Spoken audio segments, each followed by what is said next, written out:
Let's jump right in with a question for you. What if a lot of those common body issues you might be dealing with, the chronic tightness, maybe limited mobility, even those postural things that just won't go away, oh, what if they aren't just mechanical problems? What if they actually stem from a connection that's, well, kind of surprising and often completely overlooked? Okay, let's unpack this. Today, we're diving deep into this really intricate, powerful relationship between your feet, your brain, and, yeah, your entire body.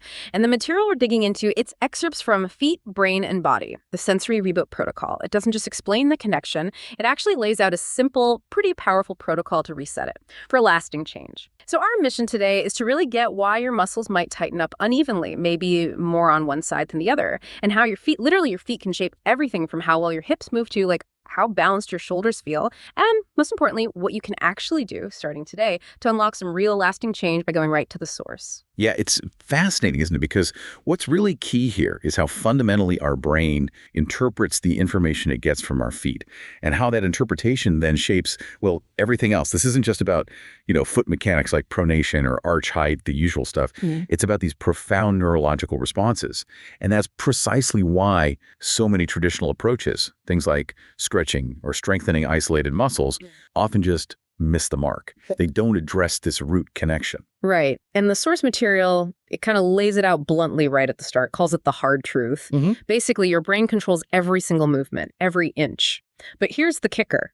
When your brain senses instability, and critically, instability coming from your feet, its immediate reaction is protective. It limits your range of motion to keep you safe, essentially. Exactly. And the result of that protective strategy, well, it shows up in ways you might not expect. It's not just feeling a tight hamstring. It's your brain subtly saying, nope, don't squat that deep, or let's not reach quite so high overhead. It might even cause little rotations in your spine, often without you ever connecting it back to your feet.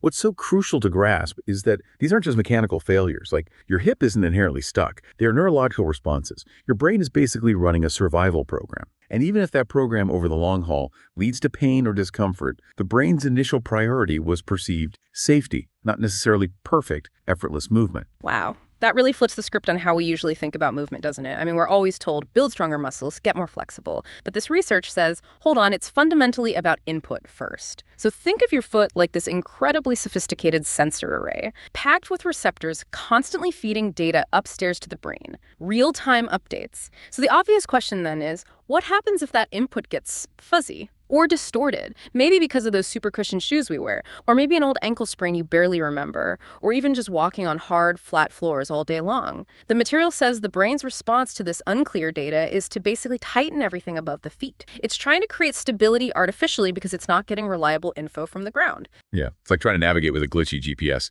And we can look a bit deeper into how the brain processes this. There's an area called the primary somatosensory cortex. Think of it as your body's internal map or GPS system, like you said.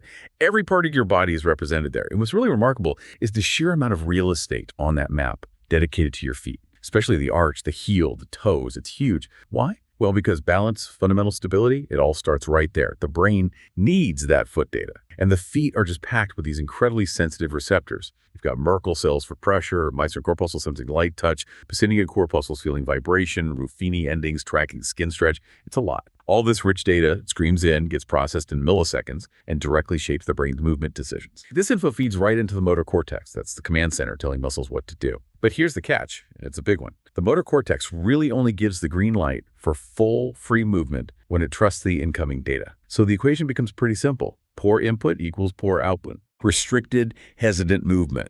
And then there's the cerebellum. You can think of that as the movement editor. It's constantly comparing your intended movement with what actually happens using sensory feedback. If there's a mismatch, say, the foot data doesn't quite line up with what your inner ear, your vestibular system, is reporting about your head position, the brain often responds by, well, tightening the whole system, trying to compensate for that unreliable data stream. Okay, this is starting to make a lot of sense. And it really highlights how our modern lives, our daily habits, might be contributing to this this bad data problem, as the source calls it. So how exactly do things we do every day interfere with this crucial sensory feed from our feet? Well, the research points to a few usual suspects, right? Like those really cushioned running shoes. Great for impact, maybe, but they can dampen that vital sensory feedback. Or things like collapsed arches, which can change the foot's mechanics and send kind of skewed signals upstairs. And even old injuries, like ankle sprains. You think they're healed, but the source says they can get stored in your nervous system like bad code, still affecting things years later. Exactly. And the cumulative effect over time is that the brain learns to adapt. It starts reducing your available range of motion almost preemptively. It shifts how you load your joints, often unevenly, to protect the areas it perceives as unstable. And it creates that chronic protective tightness that so many people feel. So if you've been fighting stiffness or pain that just keeps coming back, this perspective shift is huge. It's likely not that your body is just inherently broken or weak. It's more likely that your brain is just running a protective strategy based on fuzzy, unreliable input from your foundation, your feet. And this understanding, it really changes how we should look at a lot of the common ways people try to fix these problems, doesn't it? I mean, it suddenly becomes clear why just stretching a tight muscle over and over or rolling it on a foam roller only gives you like temporary relief. The feeling comes back because the underlying signal hasn't changed. So what's the biggest misconception people have here? The biggest one is definitely thinking symptomatically. My hamstring feels tight, so I must stretch my hamstring. Or my hip feels restricted, so it must be a problem in the hip joint itself. But as this material really emphasizes, those approaches are working downstream. They're chasing the symptom, the tightness. But the actual issue, the driver, is often upstream. It's at the level of the brain and the signals it's receiving, or not receiving clearly. The brain is the boss. And until you improve the quality of the information it's getting, that protective tightening response is likely just going to persist. It's like trying to fix a software glitch by cleaning the computer screen. Wrong level. Okay, so if the brain is getting fuzzy data and reacting by locking things down, the logical next step is, how do we clean up that signal? How do we fix the input? And this is where the source gets really practical. It outlines a surprisingly simple way to essentially reset that foot-brain connection. The idea is to directly improve the quality of the sensory information coming up from the ground. Exactly. And that leads us right into this sensory reboot protocol it describes. It's a very concrete, actionable 3-step plan. Step 1 is sensory drills. Simple stuff. You just need a textured ball. A lacrosse ball works great, even a golf ball if you're careful, or something specifically designed for it. You lightly roll the bottom of each foot on the ball for about 60 seconds. And the key here is lightly. You're not trying to dig in deep. You're just stimulating all those little nerves on the surface, waking them up. Step 2 is toe activation. This one's about regaining conscious control. Try to spread your toes as wide as you can. Then focus on pressing just your big toe down into the ground while keeping the other 4 toes lifted up. Hold that for about 5 seconds. Relax, and repeat that 10 times for each foot. This does a couple of things. It activates key muscles that support your arch, but maybe more importantly, it sends a clear signal to your brain. Hey, this foot is active, it's stable, I've got control here. And step 3 is the balance reset. Stand on one foot. Now the important part, close your eyes. And please, do this near a wall or counter for safety, especially at first. Just try to hold that balance for 30 seconds on each side. Closing your eyes is critical because it takes away your visual system's dominance in balance. It forces your brain to have to pay closer attention to and trust the sensory input coming purely from the sole of your foot. Really dials up that foot-brain communication channel. And the great thing is, it's not some huge time commitment, right? The recommendation is just twice a day, morning and night seems logical. And the whole routine only takes about, 6 to 8 minutes total. The author really emphasizes committing to it consistently for 21 days. Apparently, that's kind of the magic number where you'll likely start noticing real changes, not just in your feet maybe, but feeling more freedom, more ease kind of throughout your whole body. That's right. Consistency is key for retraining those neural pathways. And for people looking to potentially speed things up or enhance the effects, the research does mention additional tools. Things like therapeutic insoles can be helpful. But these aren't your standard cushy arch supports. They're designed with specific textures or patterns that provide targeted microstimulation to different zones of the foot.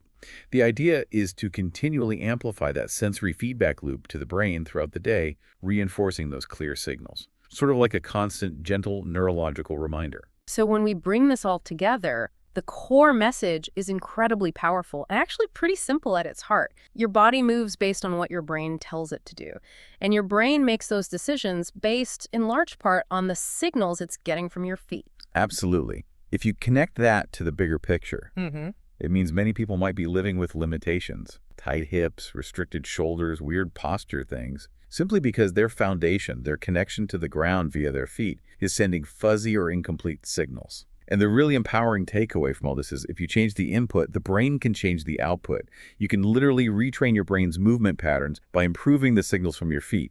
It's all about establishing that clear, reliable communication. It really reframes it, doesn't it? It's not just about foot mechanics and isolation. It's about building what the source calls neurological trust. Trust between your brain and the ground beneath you. So really, the invitation is simple. Start today. You don't need fancy equipment, just your bare feet. Maybe find a textured ball and commit to those simple drills. Give it that 21 days consistently. And yeah, if you want to potentially accelerate the process, look into something like therapeutic insoles as a supportive tool.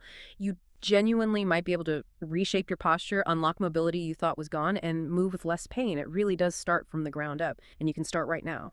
And maybe a final thought to leave you with is this. How much of your body's true potential, its ability to move freely and comfortably, might you be leaving untapped, simply because you haven't optimized this fundamental input system?